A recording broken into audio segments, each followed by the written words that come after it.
welcome in to True Selfie. We are here. It is another week for our marriage series, and it is big week. It's a big week. Big week. It's a big week. Help me, Lord. This is your Valentine's Day edition, Yes. just for you. So we're going to talk about intimacy today. Ooh, intimacy. You just dropped the topic just like Drop that. it. There was no lead into It's it like or a anything. mic drop moment. Yeah, it could be. We'll see how we get through this one. He's dying to talk about this episode. You should have heard him like from the beginning. He's like, I can't wait till we talk about the intimacy one. Was Are we I that doing the excited about intimacy it? one? No, he wasn't. But I think on the inside, he is really Really excited. You think so? I'm just praying for a God filter to just over your mouth. I brought some stuff to help us get through this episode. Do you want to see what I brought? No, I don't. Yeah, come on. Here. What did you bring? I brought some stuff to help get us through this. I hit it down. Oh, it's so loud, isn't it? Okay, I hit it down through here. Look, I got this. Hold on. We got this. Oh my gosh. We're going to have fire during this. A candle to get us through this episode. What do you think? Yes, no? He's setting the mood, baby. Yeah. Oh, it's a little bit smoky. Hopefully It that is. real plant. I'm kind of hoping that this plant. And then I also got mouthwash. Oh my gosh. No. Yes. No. Those are very crucial things. Well, I'm drinking coffee, so I had to have mouthwash to back it up. I feel a little ill prepared. I didn't bring anything for the event tonight. I just thought that I'd bring a few things to help us get going Oh, my in the goodness. intimacy episode. And I had to use them at the beginning of the episode because I couldn't pull them out like halfway in the middle of the episode because then you'd be like, oh, I can't believe you did that. We're done. We have to start all over again. So I had to do it at the beginning in case I do want to start over. Yeah, in case you want to start over. Yeah, so this might be a blooper reel. I don't know if we're still going to go forward. May never make it to YouTube or any podcast. We're just going to leave that going the whole time. That's dangerous. You probably should blow that out. An open flame like that. You need to blow that out. It's going to make like a weird noise when I blow it out across them. Oh my goodness! I'm just going to let you. We're just struggle let it go. over Let's here. Go. Let it go. It's fine. We've had this candle. It was $9.99. Well, it was $17 candle, and we got it obviously for $9.99. I would assume that's. You know what? I bought that when I worked at the church. You've had it that long? Mm-hmm. It's got. And it's never really been lit. It maybe once for, I don't know, about 20 minutes. But it's coming out for the... It's full of dust bunnies. I know. That's embarrassing. Oh, sorry. Are we starting over? No. So, yes, guys, we have it. The mood set. We're ready to talk about intimacy. I think we need to start, though, first. Okay. Because I know how quickly and how much fun he will have later on. But I think we should talk about intimacy and not necessarily the physical aspect first. I got a whole bunch of stuff other than that. That's too obvious, right? What do you mean? Well, I mean, some people might shy away of intimacy just thinking just about that it's just about one thing, but I don't believe it to be. So you have more notes than just the one thing? Oh, what? You think I just got like 3 letters written down in real bold text? You I think am so proud of you. And there, that's the whole lesson, people. I literally thought that's what he was going to do. I'm like, this is going to be, I need to come up with some other things because that's all he's going to want to talk about. I'm so proud of you, babe. Oh, thank you. I love how shallow you think I am, I though. know. Yeah, I'm curious to see what you have to say. Find a new guest on your next podcast. Good luck with that. So so intimacy is, if you would define it as like closeness, is what I would define it as, being like the most close that you can with someone. He's like, no. Well, I'm thinking, I didn't write down a definition of it, so I'm thinking of a response. Oh, okay. I would think about like intimacy as like closeness and being very close with someone. I think it's really important to start out saying that Christ desires for us to be intimate with him. And we get that intimacy from the display that, and I don't mean like in a physical sense, because that's kind of creepy to think about. I know. You started with the whole physical aspect. I hadn't been there yet. But I'm saying like Christ desires for us to be intimate with him in a personal relationship. And so we get to experience that intimacy between man and wife because of his desire for us to be intimate with him. Yeah, I mean, when you say intimate and you say close, it's hard to not to associate that with that's a physical term. When you think I'm close to somebody, you think of being like physically close And to I them. don't mean just physical. I mean close emotional. That's, yeah. Close spiritual, close like mentally close. Like we are mentally on the same page and challenging each other and all of that. Yeah, you're open with in every aspect with that person. That you might have intimate knowledge of somebody. That means you have a lot of deep knowledge. Like you might know like 3 facts about somebody else, but if you have intimate knowledge of somebody, then you know them personally, their characteristics, maybe their habits. You know that kind of stuff about them. It's not just a surface relationship. It's extremely deep. Yeah. So like I was kind of referring to Matthew 22:37-38 and ESV. It says, you shall love, and he said to him, so Jesus speaking, you shall love the Lord your God with all your heart, with all your soul, and with all your mind. This is the greatest commandment. So when we think about soul, heart, and mind, that is the epitome of intimate, like marriage wise, heart, soul, mind. So I kind of relate to that way, I guess, is how we are to be with Christ, is how we're to be with our spouse. Yeah, when you describe it that way, you're describing everything except the physical body, almost. I mean, you're catching, somebody's consciousness, their love in their heart, and then the soul. What makes us a being. Right. Mind, will, emotion. All of those things make up your spiritual self, and so when we become, I think in Ephesians 4:3, it says, make every effort to keep yourselves united in the Spirit, binding yourselves together with peace.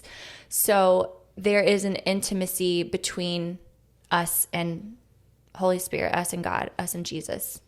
There is, and that's an intimate relationship. When it comes to the earth, our earthly bodies, earthly beings, the most intimate relationship we can have. This is why intimacy is not just a physical thing. Because you can have intimate relationships, you can have like deep relationships with other people, but the absolute most intimate relationship that you can have is with your spouse. That's the way God designed it to be. There will be other people that you have knowledge of, that you know about, that you're close about, that you relate on like a deeply emotional level and all that you sympathize with or empathize. I don't really know all those like psychological terms or something. Right. But somebody that you get along with pretty easily, and not just not just at a fun level, because there are people that you can go and have fun with, but you can't be you don't deep with, you don't have that emotional conversation. connection. No. Yeah. They start talking about something deep and you're like, we're way off. Let's just hit the pickleball over here already. Yeah. Just, let's not go too deep here. I've never played pickleball, but I have a feeling we're going to have to get into it at some point. Is that what you think you would do when you hit the ball? That's what sound it makes. Have you never heard it? I don't know. I guess not. There you go. Intimacy. Pickleball. Who would have thought we would have wrapped in pickleball into, I might have, into an intimacy conversation. I don't know. Apparently you. Anything is possible when Jesse's involved. Let's just say that. Jesus and Jesse. Okay. So where I took the intimacy definition and where I went with it, I ended up in 1 Thessalonians 5:23. I almost couldn't say Thessalonians. There, that's a tough one. Okay. I'm not going to say anything. Keep on. Were you going to make fun of me? No, absolutely not. Absolutely not. I feel like I need to hear what you were going to say. I've already lost it. Seriously, just keep going. It'll come out later. Okay. 1 Thessalonians, that was pronounced very well, 5:23. Now may the God of peace make you holy in every way, and may your whole spirit and soul and body be kept blameless until our Lord Jesus Christ comes again. It's not talking That's about... like really almost what I said. I know. That's crazy. When you said it, I was like, oh. Isn't that crazy? Yeah. Oh, we're so intimate. have such an intimate knowledge The of way you. that he looked at me was kind of creepy, but okay. Getting back on track. It's not talking about intimacy there, but it's talking about us as a being and the different parts of us. Like yours were the three parts you mentioned earlier: mind, soul, and heart. Yeah. Are I would say in somewhat a little bit closely related, but here it talks about spirit, soul, and body, and I think those are a little bit different than what you said. Mm-hmm. It talks about it. We're more than just a physical body. We're more than just that. Some people, when they think of intimate relationships, they think of only a physical relationship. Like, have you been intimate with that person? Right. And that's not what we are. Right. You can't just cut somebody down to only that, because then we're just pieces of meat. Just bones. Yeah, you just look at me like I'm a piece of meat. That's all there is to it, But that's not. I'm more. You are. I'm more. There's so much to you. I'm more than that. So when it comes to like the soul portion of it, the way that I researched it is the soul portion is your friendship. When you can relate to somebody's soul, there is a friendship there that goes deeply. You understand each other. Do you think we're friends? I hope so.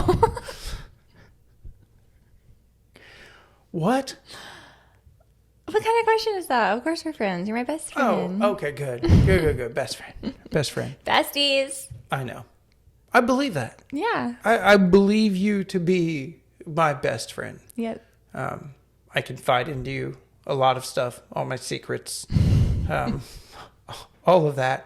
I'd like to play jokes on you that make you mad, which makes me happy, until you get too mad. Like at the basketball game earlier, you were kind of mad at me and whatnot. I took the joke a little bit too far, but I couldn't stop. I enjoyed it. You're my best friend. I was picking on you, Mm-hmm. No? Not going Keep going, baby. Keep going with that. Mm-hmm. Okay. So that's in... So when it talks about soul and friend, I go into John 15:15. So if we start talking about friends and friendship, Jesus is talking to his disciples at this point in time. And quote from there, he actually calls his disciples friends. He says that when he says the master's business, like when you know the master's business, when he shares it with you, then you become friends. Mm-hmm. So the soul portion of it, the friendship portion of it, is when you can share and relate with each other. So the body portion of it, when you are sharing your body. So I read something very interesting when it comes to this. So couples that are angry with each other, they will still go out to eat with each other. They will still go out to the movies together. They'll still go to church together and smile and all of that stuff. But they won't do what we believe to be the most intimate act. Mm-hmm. They won't do that. To me, that's weird. That when you're angry, you'll share all kinds of stuff with the person, but you won't share that. I think that kind of, I don't know, shows the importance of that most intimate act. Yeah. When you said that, I thought you were saying you don't understand that.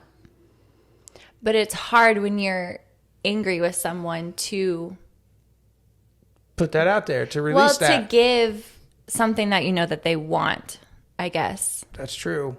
Yeah.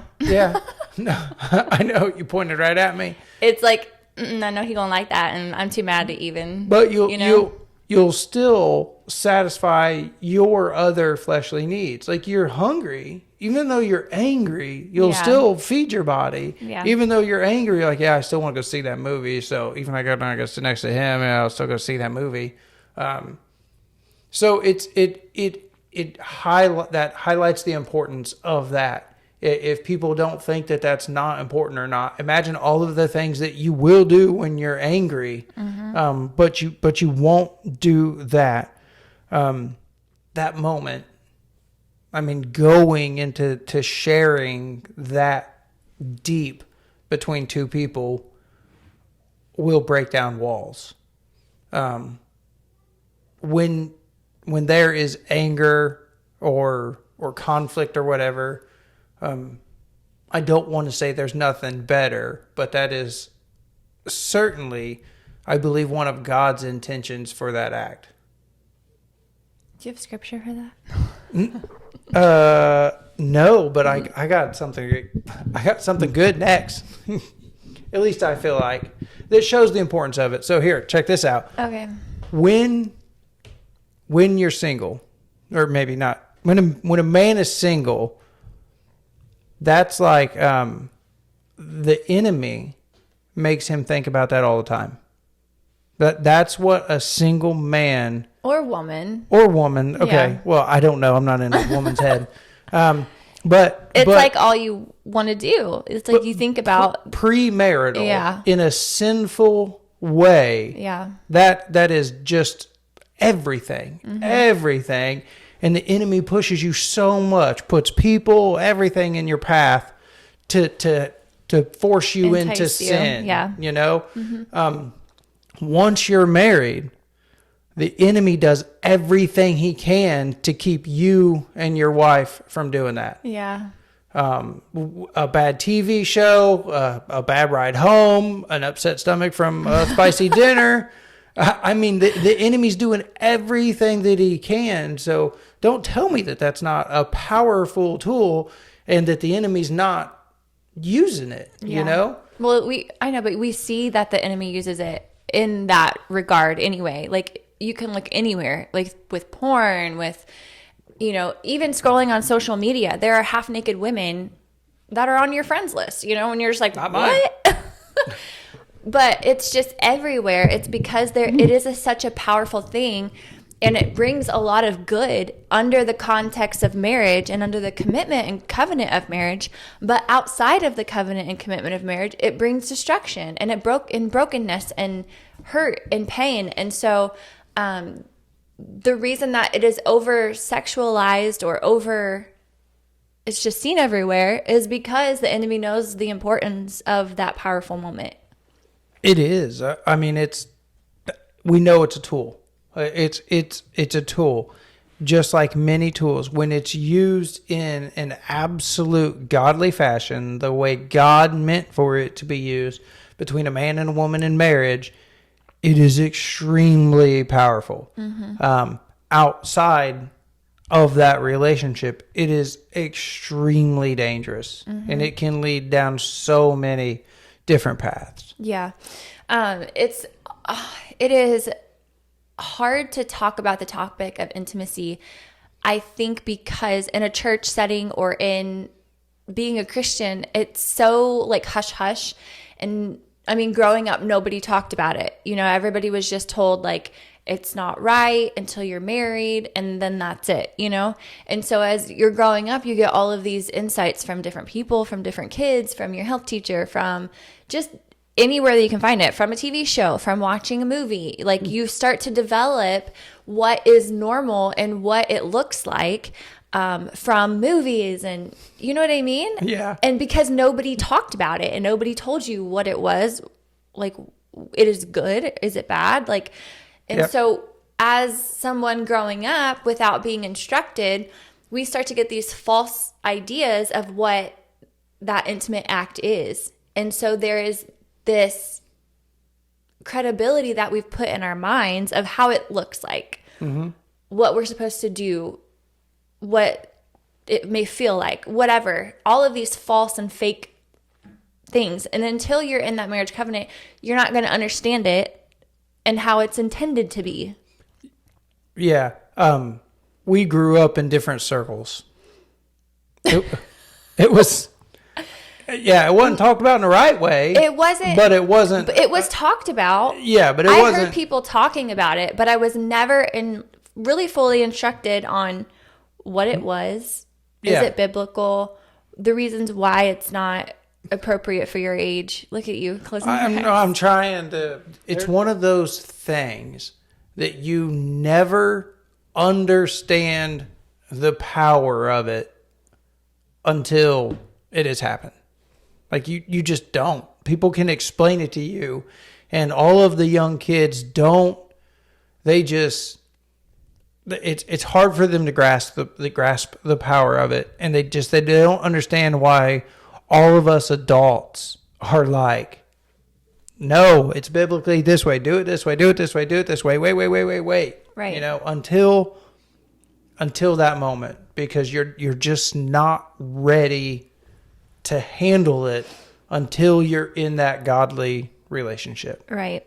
1 Corinthians 7, 1-6 in the Message, it says, now getting down to the question you asked in your letter to me, first, is it a good thing to have sexual relations? Certainly, but only within a certain context. And I think that's what we're talking about. That's exactly what we're talking about. It's good for a man to have a wife and for a woman to have a husband. Sexual drives are strong, but marriage is strong enough to contain them and provide for a balanced and fulfilling sexual life in a world of sexual disorder. That's exactly what happens when it's not in the context of marriage. It is a sexual disorder. It's chaos. That's a great way to describe it. Unleashing this power, this lightning. Like, think about lightning when it hits the ground. It's not good. There's so much power. Yeah. And so that's how it is when it's not in the context of marriage. It says the marriage bed must be a place of mutuality, the husband seeking to satisfy his wife and the wife seeking to satisfy her husband. Marriage is not a place to stand up for your rights. Marriage is a decision to serve the other, whether in bed or out. And then it talks about abstaining from sex is permissible for a period of time only if you both agree. And it's for the purpose of prayer and fasting. So I kind of want to take that because I think it's really important, especially in marriage, just like you said, an upset stomach or whatever. There's just so many things that could happen throughout the day that makes you're tired. You know, you've had a long day. The kids have literally got on your nerves. Your husband has bad breath. That's why he brought the scope out, y'all. Because he can I have a broke tooth. My mouth hurts. So there's a lot of things that go on. And like you said, the enemy puts things in our path to make sure that we don't have that powerhouse tool happening that really connects us. Okay, I'm thinking of a joke. I don't want a joke. Unless it's like appropriate. It is. Okay. It is. So it's late at night and the husband comes walking into the bedroom and he's got a glass of water in his hand and 2 aspirin. And he walks in and he's like, hey, honey. And she's like, what's that for? And he's like, it's for your headache. And she's like, I don't have a headache. And he's like, well, okay. And so it's important we have to make it a priority. It has to be a priority in our life and we have to make time for it. I know a lot of things, I know it sounds crazy like to schedule it, but honestly, if you find yourselves and your marriage is in a rut and you're not finding time to connect on that level of intimacy, that making it a priority once a week, twice a week. Yeah. And you say schedule it. You don't, I mean, you can say, hey, Tuesday night. Baby. Oh, we both said Tuesday. Put that on a calendar. But yeah, okay. You can evidently send a text and say Tuesday night. That's the night, you know. But when if you're finding a hard time to find the time, then like you said, you have to make it a priority. You're going to have to invest time and money into a weekend getaway.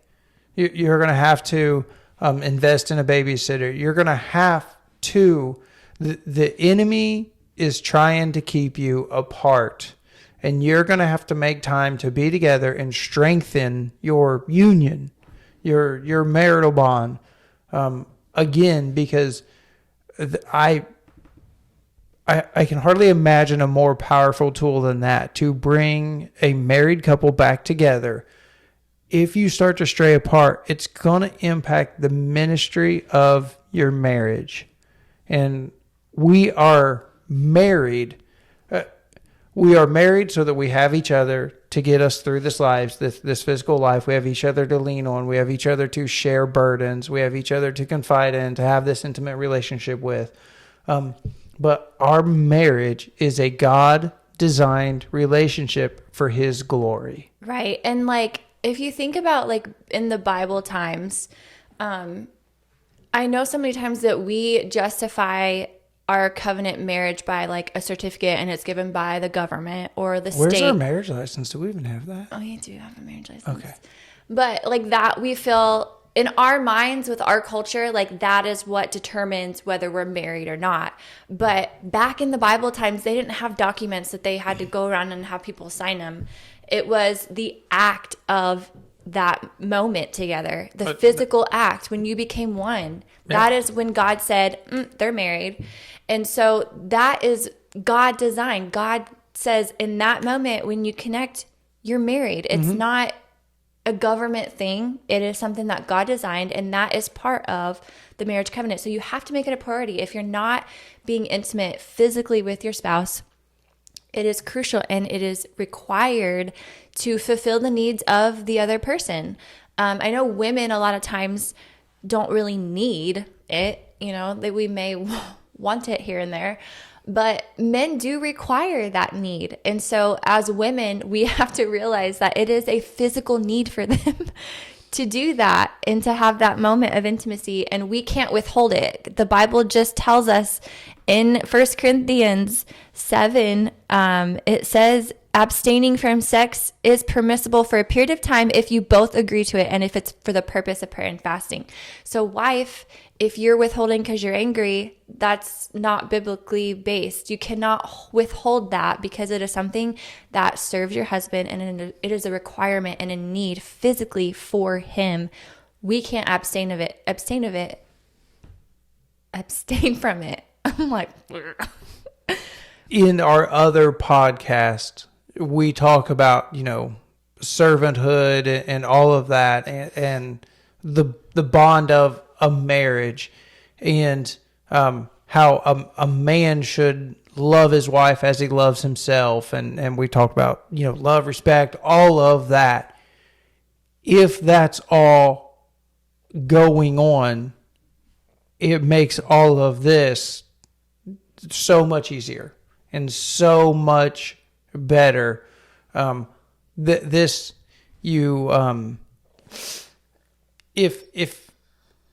you're struggling as a couple, and we've talked about this before on your podcast and whatnot, you still have to flirt with each other. You can't just expect the intimacy to be there. We read the books in the past about pursuing your wife, pursuing your husband. There still has to be a pursuit. A man pursues things. We got this like hunter DNA type to us. Like we just pursue things. And that pursuit should be a flirtatious relationship. Even maybe when it doesn't come easily, but a flirtatious relationship. If you want to have a romantic evening with your wife, right, it starts days before that. Yeah. You got to build up to it. And then, the day of, you better be texting your wife, sweet nothings in the morning. I don't know if that's saying or whatever, but you got to work on it. As a man, you have to break down those walls, and you got to remember that the enemy's doing everything that he can to keep you apart. So you have to pursue that. You have to flirt with her, and you got to break down those walls, and you got to use this, what the good Lord gave you. So I think what he's trying to say is, what am I trying to say, Brooke? You date and you're all out crazy for your spouse, obviously. Because you can only think about one thing. Think about those times when you're dating, all of those butterflies, and you did all those things, you got roses, you did all sorts of romantic things to pursue that person.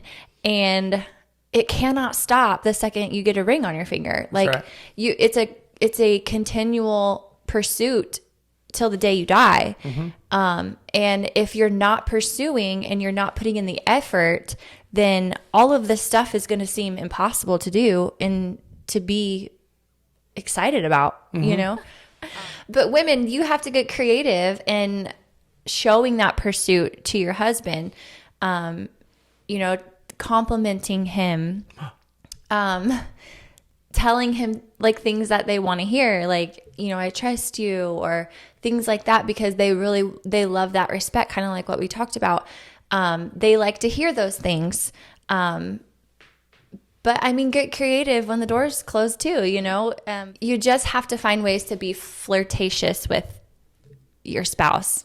You can't assume that not talking to them all day long, coming home, eating dinner especially if you have kids, like it's extremely hard to be romantic if you have children running around. But you make time, you light a candle, you get music playing, whatever it takes. You know, there was a night a couple of weeks ago where we were in the kitchen and I don't know what we were doing. The kids were all upstairs. It was about bedtime. And I told our device to play our wedding song. And we danced. We danced in the kitchen. In the kitchen. And that kind of stuff, like you just have to think and get creative and make those moments. Don't get lazy in your relationship, because laziness will just bring all of the stuff that nobody wants. The enemy will also distract you with other things like, you know, if you want to get in shape, you're going to invest maybe only 15 minutes a day into trying to get into shape. But imagine if you took that 15 minutes a day and invested it in the intimate portion of your relationship. That you think about how to be creative. You think about things. You send text messages. You write a note. You do something. You order a book online for both of you to read, or whatever. Or you play games together. You know, pick out a board game, a card game. You know, argue over the rules. Yeah, that's the thing. Intimacy is not just physical. It is a mental. You know, there's a way to be mentally intimate with each other. Arguing over rules. He's the worst. Likes to argue over I don't like. Well, no. I just want to read them. Nobody else wants to read them. We just know how to play. We just play. Really? We've been playing that one game for wrong for years. Or like you work on a project together. You know, build something. I'm trying to think of what we built together. I mean, you're being real creative there. I don't know. I'm just thinking of things. Yeah, but it's not just physical. It isn't. And obviously men and women respond differently. I don't know how other women respond to things, but over our years of marriage, I have learned what you respond to and what you don't, you know, and that changes throughout the course of a marriage. So don't think just because you bought her this one piece of chocolate 10 years ago or whatever, that every time you buy that for her, that's the key to success, you know. Well, early in our marriage, I was a flower buyer. Yeah. You know, and I used to buy you flowers. And I hated them. Oh, you hated it. Quit wasting money on it. They just die, blah, blah, blah, blah, blah. And you love flowers now. Now I love flowers. You do. You love the looks of them. They make me feel good. They do. You like the smell of them. You like you change the water out on them now. You nurture them. They last a long time.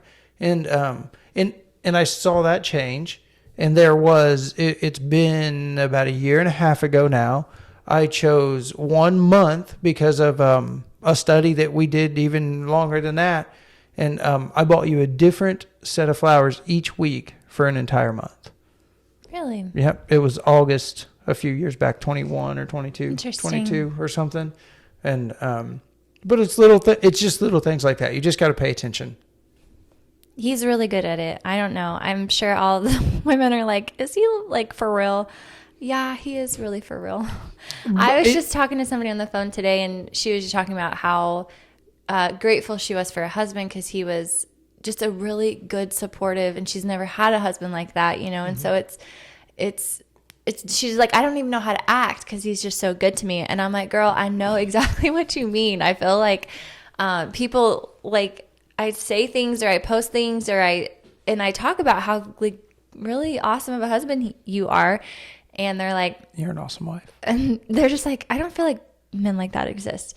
They do exist. I think it's all about the heart of the person. If Christ is living in a man's or a woman's heart, it makes you give. And that's what this is. It's just giving of yourself to the other person. It's yielding your body to them. It's serving them in that way, in that, moment. And it can, like, you can have a relationship like that. You can have a very deep, intimate relationship. It is about your heart posture, your godly posture, how you see your marriage, how you protect your marriage. I believe, your marriage is something you defend. And you don't just, you defend it from outside sources, but you study it and you try to figure out how to make it better. And we've talked about this already, but your children, they don't see your intimate relationship, but they can see your top level intimacy in your relationship. I will, jokingly, the kids will be around and I'll be like, you guys better get out of here. I'm about to kiss your mom. They don't want to see that or anything, but they know that I kiss you. They see me hold your hand. They see me hug you. Mm-hmm. They see they see how close we are. We're not always sitting on the other side of the room.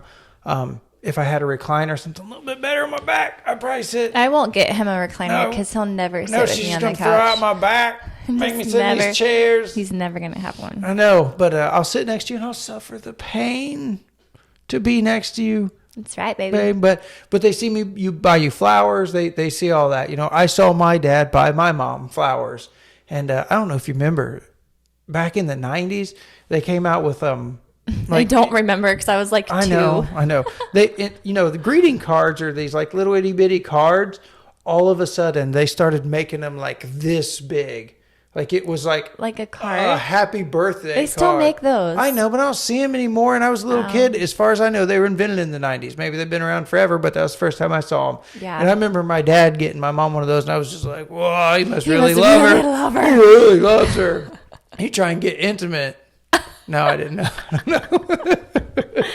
I don't think so. The last portion that I got. Okay, so what's up? we got soul and body. We went through that. Spirit. That was mine. Do we? Okay. Watch out. There's fire. So God gave us a spirit, and the way I read about it was that our spirit is what separates us from animals.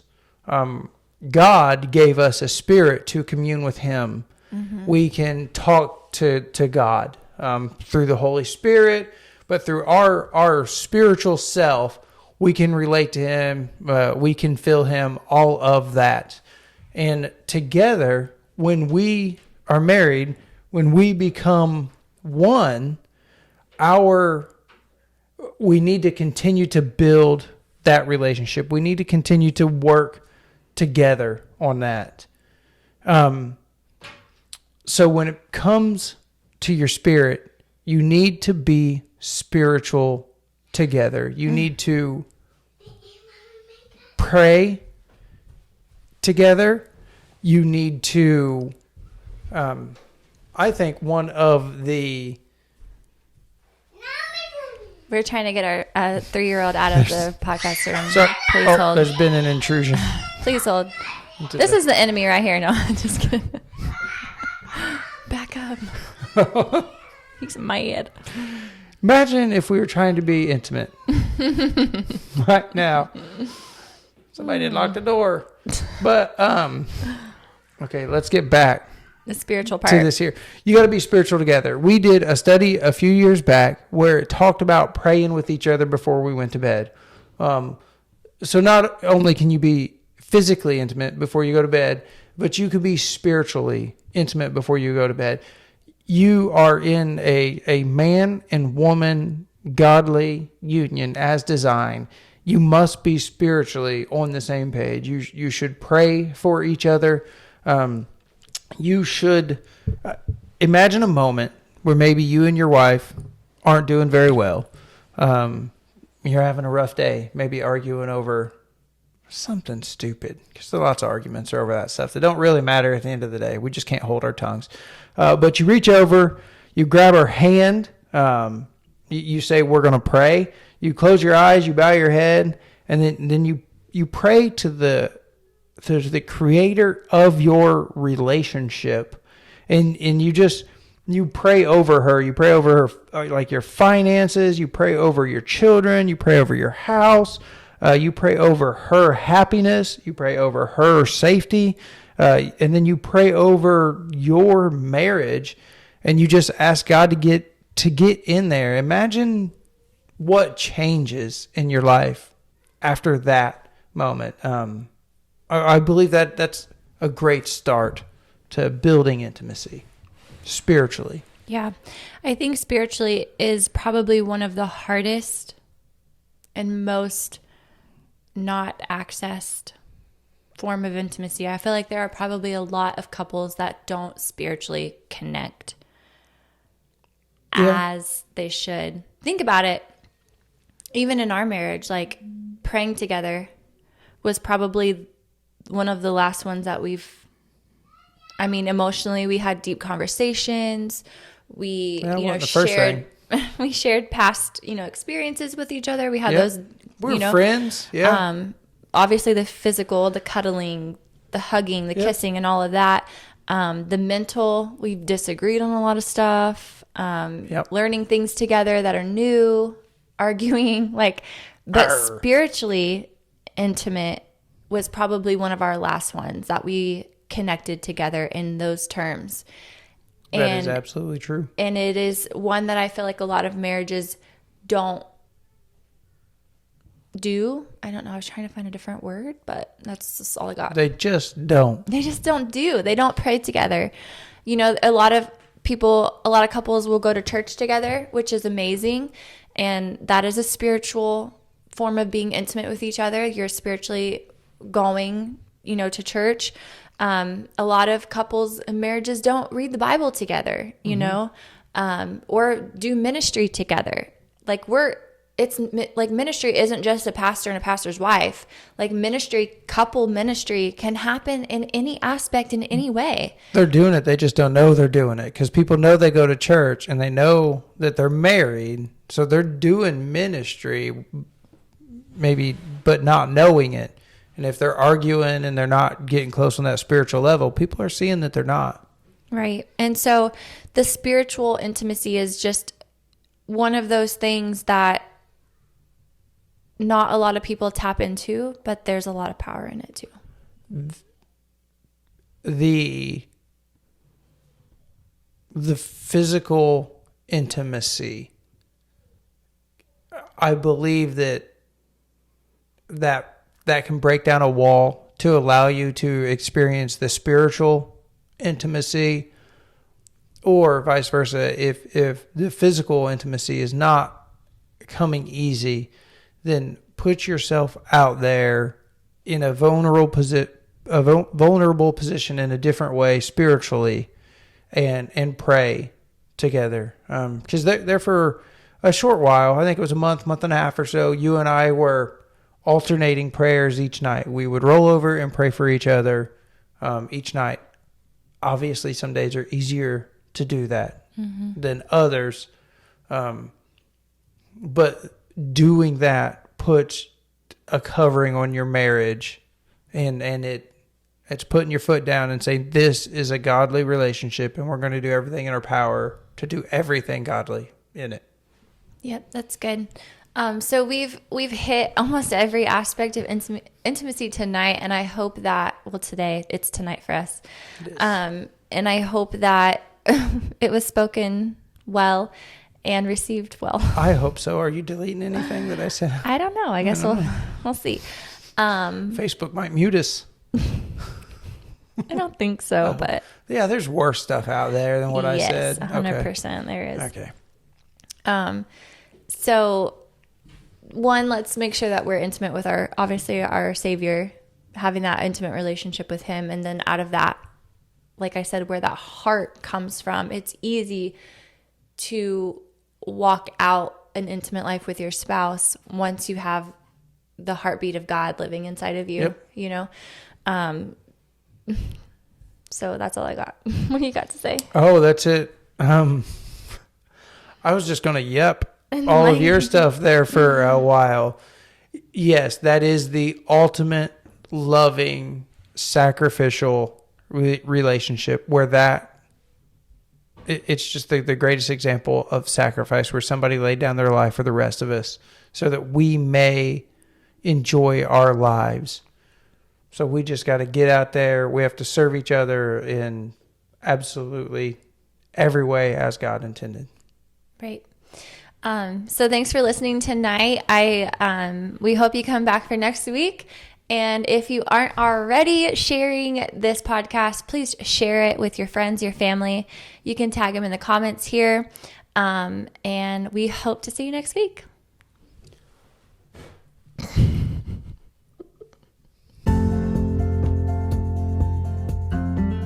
True Selfie fam, it is Brooke, and I just wanted to take a minute and thank you so much for listening to our episode today.